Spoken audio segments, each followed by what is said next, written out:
I want to expound upon how I went through a dark awakening, how I rejected it, how I forced the darkness to stay within me, and then learning from that mistake how I allowed the darkness to come up and finally be released.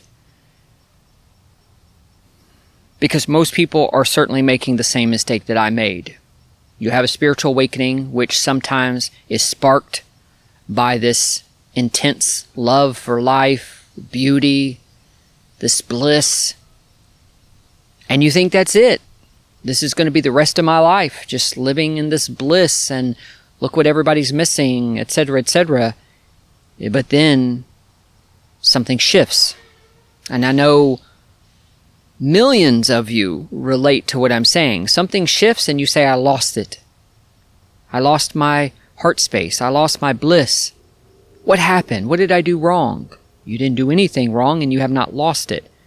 Once you discover that which exists beyond your programmed mind, you cannot lose it.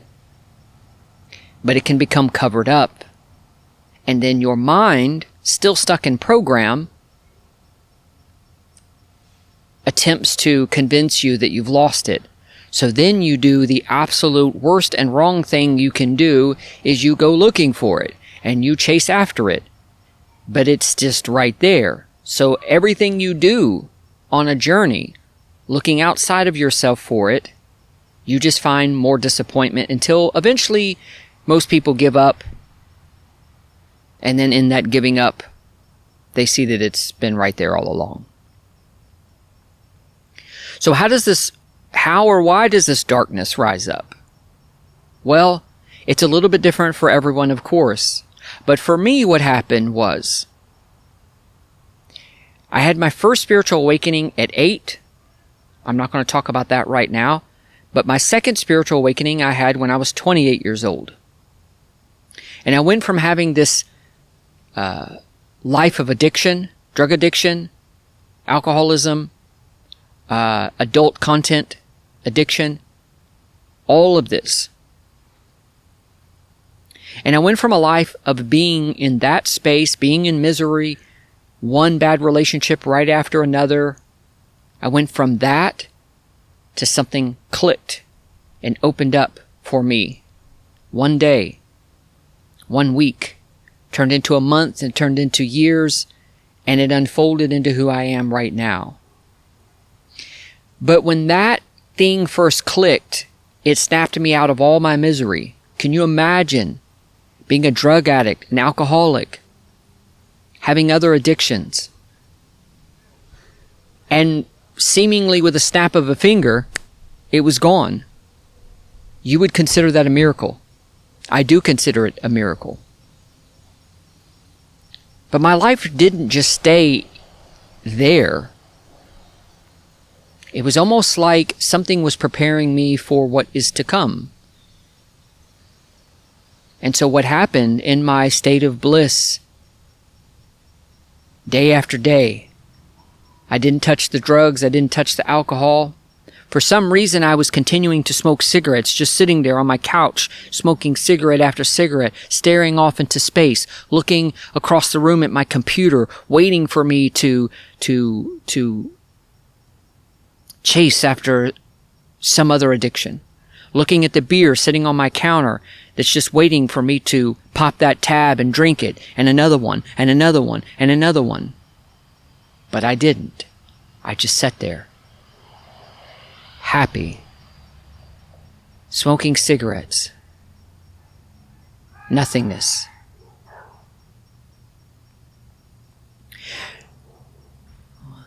I was going to work and I was quiet. People would keep asking me, "What's wrong, Billy?" I would say, "Absolutely nothing is wrong. I'm in heaven. I'm in peace." And this went on for a while. And then one day, as if to be tempted by some dark force, I had this thought: you don't deserve to be in this space of bliss. Look at all these amazing people who are in misery, and think about all the things you've done in your life. You've hurt people. You've cheated on people. And see, that's what I'm talking about when this darkness begins to rise up. Because a lot of those things you keep down. So what people do, there's basically two types of darkness. Darkness that you have done things wrong, and then you avoid looking at them, so you push them down. And then things that have been done wrong to you that really weren't your fault, because you don't get the recognition you need over those things, or because you don't get the apology or whatever, you push those things down. Both of those types of darkness have to come up. So if you've pushed down 10,000 things in your life, those 10,000 things have got to come up. And I want to talk about what to do when those things come up. I'm going to also talk about what not to do. Here's what not to do. When those things started to arise in me, I began to grapple and debate with those things. And I began to say, you know what? You're right. I don't deserve to be in this state of bliss. I don't deserve to be healed. What about all these other people in this world who aren't healed? Certainly they're better than I am. So I played into it. I grappled with it. I fed it energy. And anything that we feed, it gets bigger and bigger. Until eventually, the thought is so strong that you don't deserve to be here that you sabotage the whole thing yourself.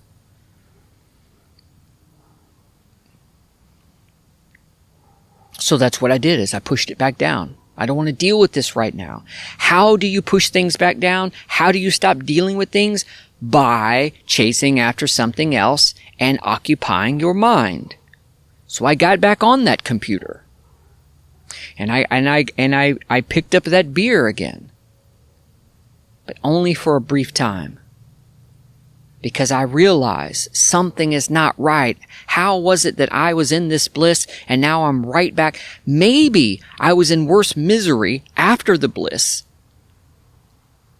than I was before the bliss. Because I was at least dealing with my misery then. Now it seemed to be unbearable. Because I could not unsee this beautiful place within me, within us. Don't push it down. Don't try to hide it. Don't try to cover it back up. That's what you've done your whole life, and it doesn't fucking work, and you know it doesn't fucking work. And the only reason we don't do anything else, because we've tried other things, and we say, I tried other things, and those things don't work either. So all I know is to keep drinking, is to keep smoking, is to keep running off, entertaining myself. It's not to say that entertainment is wrong, or smoking's wrong, or even drinking's wrong. But if that's what you're doing to cover up the truth of who you are, then absolutely those things are standing in your way. So after some time, I said, okay, what happens if these thoughts come up and I just watch the thought? Okay? Like right now, I'm outside. You can't see everything I'm seeing, but I have these prayer flags up and they're just kind of blowing in the wind. Is there something to be done about that? Or can I just watch them?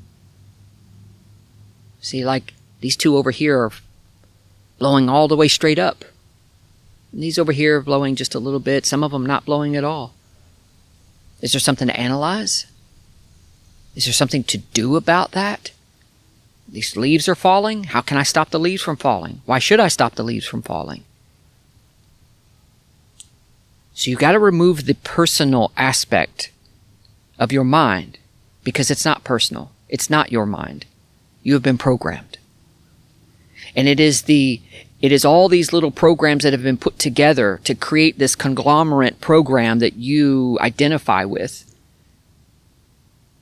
You don't have to actively unidentify with it. You don't have to say, that's not who I am. You can, but you can also just watch it, even without that. And eventually it dissolves because you're no longer feeding it. So what would happen is, I would have these thoughts.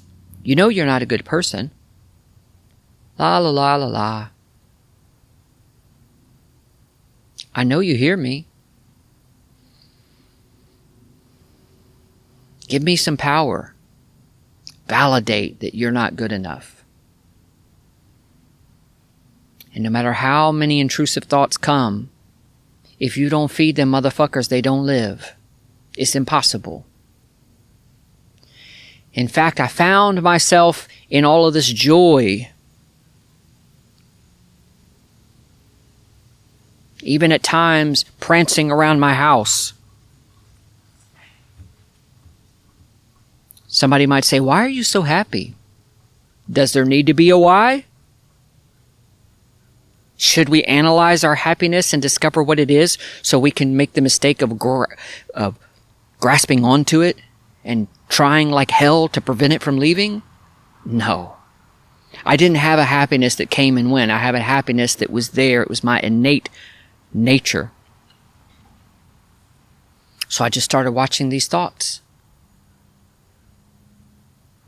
La la la la la.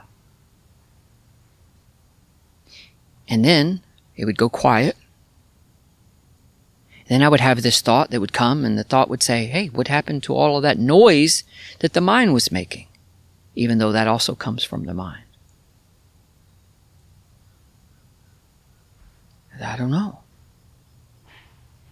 So I began this practice of just watching. Just watch. Don't analyze, don't judge, just watch. And then I would go out to public. I'd go to work. At the time, I worked at a CD store. So a lot of people coming in, I was interacting with a lot of people at the CD store. And the brain, as we are programmed, has a tendency to analyze and judge people. Why is she wearing that? Why is he buying this music? Nobody listens to that kind of music. That's weird. You know, how we analyze that. But then I was watching even those thoughts. And then when those thoughts subsided, I began to just watch people through this non-filtered existence, through this love. And I would just see people as the energy, the love, and the light that they were. And then more darkness would come up. It'd be something else. It'd be something that had happened to me. Nothing that was even in my control. This wasn't about guilt or shame. It would be about victimization. Oh, yeah, I know who that person is. I grew up with them. They used to mistreat me in school. That darkness would rise up. And I fell for it. And I got lost again. But then you realize I'm lost. See, the awareness is back behind the finding and the losing. That's the only stability. It's just the pure awareness by itself is the stability. Because if you think, how can I get locked into something and hold on to this? You can't. Stop trying. Just be in this present moment. Stay as the witness. Stay as the observer. Not the sensory observer, because it's more than just looking with an eye or hearing with an ear. Because you can close your eyes, you can block your ear, and you're still aware there's something there. You're still aware that there's a you and that there's a seemingly world when it's all really just one, but it seems like it's separate. Keep watching. Don't analyze. Don't think about it. And so I went through this process. In this darkness, then there's a third type of darkness that would arise. Because these first two types of a darkness, all the stuff that people had done to me in my life, I let it go. I didn't even have to forgive. The forgiveness was already there. And then the type of darkness where I did stuff to people, and then my own mind tries to make me believe I'm not a good person, I'm not worthy of this and that, and I even let that go and I forgave myself. It was already there. I didn't have to do anything. So then I became kind of like nestled in this like plateau of space and time, and I'm just floating and I'm just working and life is wonderful, and then there's a third type of darkness that doesn't seem very dark. This third type of darkness is when suddenly I would be attracted to someone. And I would say, hey, let's hang out later. And I would hang out. We would connect. And then maybe they'd go their way, I'd go my way. It was very beautiful in the essence of all that is good in this life. But then the mind would try to say, oh, you fell off of your spiritual path. Wait, what do you mean? Yeah, look, you were flowing. You were tapping into your divinity.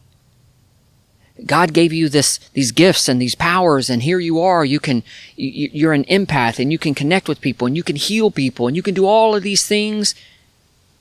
And here you go and disobey God's commandments. And now you done had this one night stand with someone. Even though it was beautiful, you should not have done that. That's a third type of darkness, and it's based on bullshit. Because this life is about energy and it's about flow. Someone can try to hold you down with these laws and with these rules based on some commandments that were created 1,000 or 2,000 or whatever years ago, 3,000 years ago.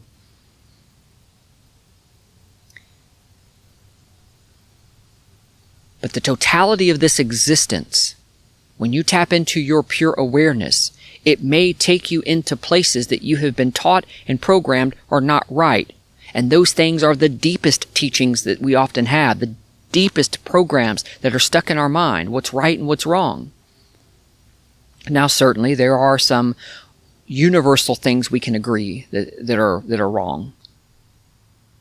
That you don't need a religion or you don't need a law book to tell you that. We know in our heart of hearts, hurting people and things like that is wrong. But outside of that realm, I'm here to tell you that sometimes having a one-night stand with someone amazing and beautiful and you connect with them is the greatest thing that you could possibly do in your life at that time. That heals you, that sets you free. So this third type of darkness that often arises in people's field of awareness it's the final darkness that's trying to hold you to some holier than thou standard. That's trying to create some fake saint out of who you are. That's trying to make you feel guilty for actually being in the moment. It's trying to make you feel guilty for actually following your heart. And people around you who are lost and stuck in their ego will try to support those thoughts in your mind. And sometimes that's the most challenging thing. Because you may go talk to some friend and say, look, I had this one night stand and it was amazing, but I feel horrible. And they may say, you should feel horrible. Because real, true spiritual people don't do things like that. And I'm going to call bullshit on that whole thing. Even burn that down.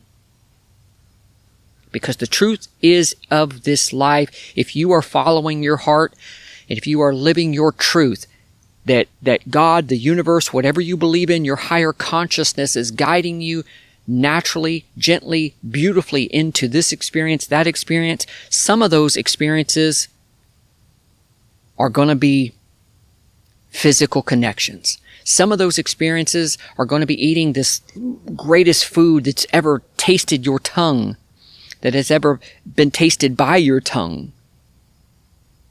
Some of those experiences is going to be viewing environments and landscapes, waterfalls, mountains, deserts, hiking trails.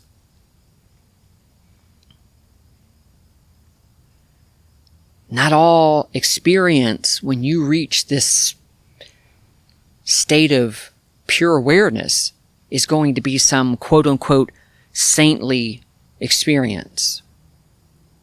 It's just another idea. It's just another program. You got to burn it down too.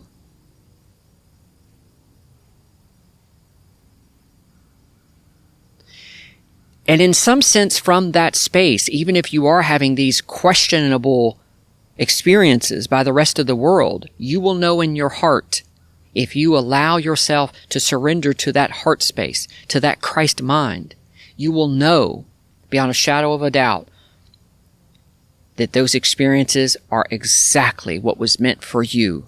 Sometimes it is to shake things up and to wake things up. Sometimes those experiences are to soothe your soul. Sometimes those experiences are meant for you to find love by connecting with someone else physically in a way that you don't do every day. It's a beautiful life. And if you allow yourself these three things that I'm talking about on how to move through darkness, then you will see that moving through darkness during a spiritual awakening is not a bad thing. It is a motherfucking amazing thing. And instead of feeling like you are re-experiencing the darkness, you have to know that you are unexperiencing the darkness.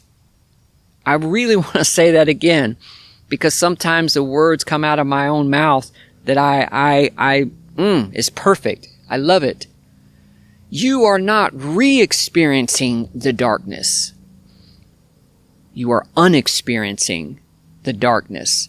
And what I mean by unexperiencing it, you're realizing the neutrality of so many experiences that we've had. Maybe when you were 18 years old and you connected with someone physically for the first time, and it was great, but then you felt all this guilt. You traumatized yourself. Or even better yet, the people who programmed you to feel that way has traumatized you. So now you're walking around for a couple of weeks feeling depressed, going, man, if my mama and my daddy knew that I went out here and did this and that, they would be so disappointed in me. Man, some people listening to this video are still living in that guilt. You're still living in the guilt that you weren't a good enough Christian, or you weren't a good enough whatever religion. You weren't a good enough son or daughter. Because you had feelings. Because you had a drive. Because you wanted experiences. That is what this life is about. It's about you experiencing you. It's about you experiencing other people. It's about you experiencing places and art and science. And then realizing, not learning, but realizing that it's all just one. And here we are just intermingling on this beautiful planet in this beautiful age of awakening. So to recap, when you wake up to who you are, you're going to face 3 types of darkness. And you might discover a 4th type that I am unaware of. But you're going to discover 3 types of darkness for sure. Things that people have done to you in your life that you have bottled up and held down. Those things are going to come up. Watch them and witness them. And they are coming up and they are leaving. And some kind of bliss will overcome you in those moments that make you feel like, yes, what they did was horrible, but it is what it is. I have no choice but to forgive them because I know that they were hurting too. I know that they made mistakes too. And the second type of darkness is the things that you have done to people. You know, maybe it was that time that you stole money from your mom's purse or whatever it might. Could be something little, it could be something huge that you've never even told nobody. And when that darkness comes up, if you allow yourself to be chained to those moments that are not even who you are anymore, then you just get pulled right back in, you bottle it back up, and you're back in the same place. Let it go. Yes, I've made mistakes. Yes, I did this. God, forgive me. Universe, forgive me. I am in this moment now. And don't let those things pull you back under. And the third type, which many people never get to the point of experiencing the third type of darkness because they stay stuck in the first 2 types, is this. That third type arises up when everything begins to settle and you've forgiven the world and you've forgiven yourself and you're just in this moment and you're just floating through time and space. You're going to start to gain this false spiritual ego that's going to start to try to attach to you a little bit. So then when you want to drink that Dr. Pepper, there's some voice that says, oh, but I thought you were a spiritual person. I thought you were really trying to take care of yourself, etc., etc., etc. Or whatever it is. Because sometimes looking at that adult content is a connection of something that heals you. You will know the difference between addiction or even chasing after something and something presenting itself very naturally and you viewing it from that space, that spaciousness. And you will see that darkness that comes up that says, oh, you should not be looking at this. Says who? Says what? Says the old program, the old ego. And if you listen to that, and listen to it over here, and listen to it over there, next thing you know, you've become one of those holier-than-thou spiritual people who are not living your truth. So all you can do is go around and judge people and point fingers at them and tell them why they are not living their truth. And I will call bullshit on all those people. And I was one of those people for a time. And I'm telling you, I was an idiot. I fell into just another trap of the ego. Someone will flow through this life and they will eat all kinds of beautiful food and engage in all kinds of connections with people, and they will travel and they will do this, and they will have lived the exact life that they were meant to live. Very beautiful, powerful, no chasing, no resistance, no holding on. Other people will be in the same exact space, and they will go and sit in a cave for 40 years without the amazing food, without the amazing physical connection, and they will also have lived their perfect life just as they were supposed to. No competition, no comparison, no judgment. Allow your spiritual awakening to unfold, and when the darkness arises, don't push it back, but instead let it come up. And like a moth into a flame, it will fly itself and be burned up. You don't have to do anything. Just watch. Don't believe me, just watch. I love you guys. Namaste.